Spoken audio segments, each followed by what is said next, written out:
మనము గుడ్ తర్వాత ఉపయోగించేటువంటి ప్రిపోజిషన్ గురించి నేర్చుకుందాం. దానికి అనుగుణంగా నేను ఇక్కడ ఒక 3 బిట్స్ను ప్రిపేర్ చేసి పెట్టాను. ఒకసారి అవి చూద్దాము. గాడ్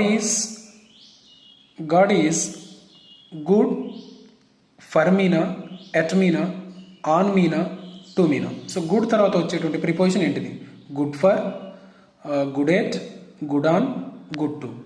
జనరల్గా మనము గుడ్ అనే వర్డ్ కనబడంగానే ఎట్ టిక్ చేస్తాం, కానీ ఇక్కడ ఎట్ అనేటువంటిది రాదు. ఇక్కడ ఆన్సర్ ఏమొస్తుందంటే గుడ్ టు వస్తుంది.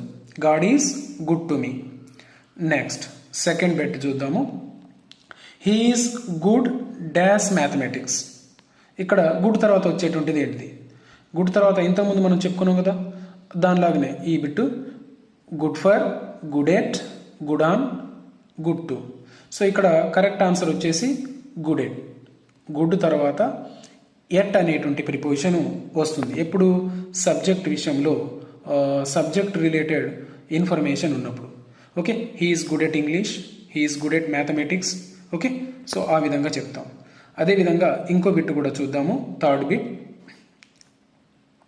I'm thankful dash God. ఇక్కడ ఏమొస్తుంది? థ్యాంక్ఫుల్ తర్వాత ఎట్టా, బయ్యా, ఆనా, టూరా. సో ఇక్కడ ఆన్సర్ వచ్చేసి ఏమొస్తుందంటే I'm thankful to god. I'm thankful to God.